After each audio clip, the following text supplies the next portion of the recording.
दोस्तों, राजस्थान में जाट विश्नोई समाज के मिलाकर 7 सांसद और 40 विधायक हैं। फिर भी इंसाफ मिलने में 7 दिन का समय लग गया। यह कितना बड़ा दुर्भाग्य है। सोचिए, अगर डॉक्टर राकेश विश्नोई की जगह किसी ऐसी जाति के बच्चे के साथ घटना हो जाती जिसका राजस्थान में एक भी विधायक नहीं, तो उसे इंसाफ मिलने में कितना समय लगता, उसके साथ कौन खड़ा होता। यह बयान नागौर सांसद हनुमान बेनीवाल ने शुक्रवार शाम जयपुर में सीएम आवास कूच के दौरान हुए प्रदर्शन के खत्म होने पर दिया, जिसका वीडियो इस वक्त सोशल मीडिया पर वायरल हो रहा है। हनुमान बेनीवाल ने आगे कहा, हमारा मकसद सीएम आवास कूच नहीं बल्कि जोधपुर के एसएन मेडिकल कॉलेज के रेजिडेंट डॉक्टर राकेश विश्नोई के परिवार को न्याय दिलाना था।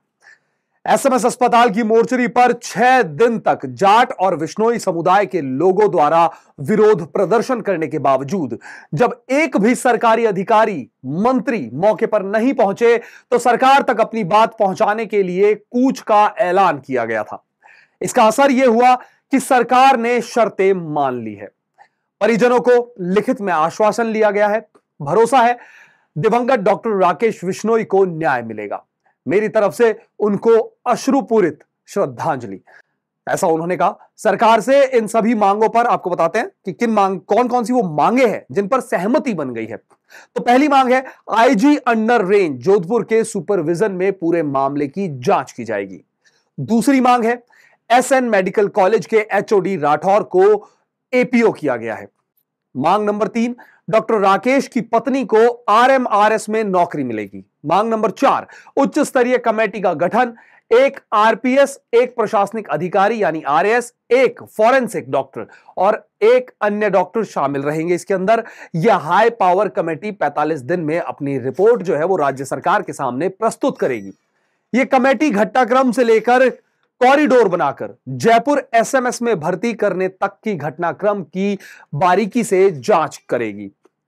जयपुर की बारिश के बीच आपको बता दें, सड़क पर बैठकर हुए इस प्रदर्शन के दौरान एक मौका ऐसा भी आया जब हनुमान बेनीवाल ने अपने ही समाज के जनप्रतिनिधियों की आलोचना करनी शुरू कर दी थी।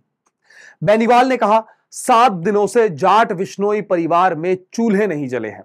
हमारे समाज के मंत्री विधायकों को शर्म आनी चाहिए। सिर्फ एक सांसद और एक विधायक अपने आप के बीच बैठा है, बाकी सब नेता गायब है। जब वो आएंगे तो आप उनसे सवाल करना कि वो कहां गायब थे। ऐसा पहली बार नहीं है जब मैं अकेला किसी की मदद के लिए आगे आया हूं। इससे पहले भी ऐसे कई मौके आए जहां हनुमान बेनीवाल ने सड़क से संसद तक लोगों के हक के लिए अकेले लड़ाई लड़ी। फर्क बस इतना है कि अगर वो लोग साथ होते तो हमारी आवाज और बुलंद होती और न्याय मिलने में इतना समय नहीं लगता। डॉक्टर राकेश विश्नोई ने कथित तौर पर 13 जून को जहर खा लिया था और अगले दिन जयपुर के एसएमएस अस्पताल में उनकी मौत हो गई थी। उनके परिवार ने दावा किया था कि राकेश को उनके एचओडी डॉक्टर राजकुमार राठौड़ द्वारा परेशान किया जा रहा था और वो गंभीर मानसिक संकट में थे। राठौड़ ने राकेश को थीसिस पूरी करने में बाधा डालने की धमकी दी थी। राकेश ने अपनी मौत से पहले आपको बता दें, पुलिस को भी इस बारे में बताया था। इससे जुड़ा एक वीडियो पिछले 2 दिनों से सोशल मीडिया पर वायरल भी हो रहा है। मामले के संबंध में राकेश के भाई किशन बिश्नोई ने जोधपुर के शास्त्री नगर थाने में डॉक्टर राजकुमार राठौड़ के खिलाफ एफआईआर दर्ज कराई है। कार्रवाई के लिए परिजन पिछले 7 दिन से एसएमएस अस्पताल के बाहर बैठे हुए थे।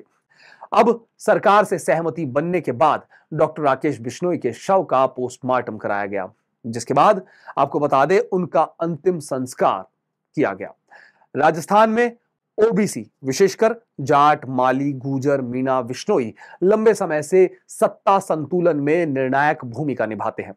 राजस्थान का शेखावटी इलाका जाट बाहुल है, लेकिन सीकर, झुंझुनू, नागौर के साथ जोधपुर क्षेत्र में जाट समाज का पॉलिटिक्स में बड़ा दखल रहता है। जबकि प्रदेश के जयपुर, चित्तौड़गढ़, बाड़मेर, भरतपुर, हनुमानगढ़, गंगानगर, बीकानेर, टोंक और अजमेर जिलों में भी जाट समाज चुनावी समीकरण बनाने और बिगाड़ने का दम रखता है। राजस्थान की 200 विधानसभा सीटों में 15% से ज्यादा सीटों पर जाट समाज का कब्जा रहता है। लेकिन ज्यादातर नेता भाजपा और कांग्रेस के टिकट पर चुनाव लड़ते हैं। राजस्थान के जाट करीब 100 सीटों परिणाम को प्रभावित करने की ताकत भी रखते हैं। हनुमान बेनीवाल के बयान से यह समझा जा सकता है कि वो राजस्थान में तीसरी सबसे बड़ी ताकत बनने के लिए जाट समाज को एकजुट करने की कोशिश कर रहे हैं। इससे कुछ समय पहले भी वो राजपूतों को एकजुट करने वाला बयान दे चुके हैं।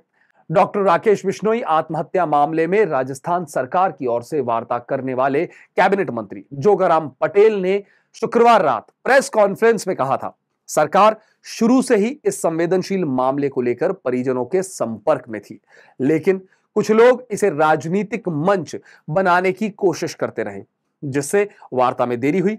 बिना किसी का नाम लिए मंत्री पटेल ने सीधे तौर पर सांसद हनुमान बेनीवाल पर हमला बोला और कहा कि जिनका राजनीतिक धरातल खिसकता रहता है वो ऐसे ही हथकंडों का सहारा लेते हैं। सरकार पहले दिन से परिजनों की भावनाओं के साथ खड़ी थी। मुख्यमंत्री भजनलाल शर्मा के निर्देश पर संवेदनशीलता के साथ बातचीत की गई। परिजनों की सभी मांगों पर सहमति बनी। एफआईआर की जांच एडिशनल एसपी विकास कुमार के नेतृत्व में होगी। सरकार भविष्य में ऐसे मामलों की पुनरावृत्ति रोकने के लिए नई गाइडलाइन तय भी करेगी।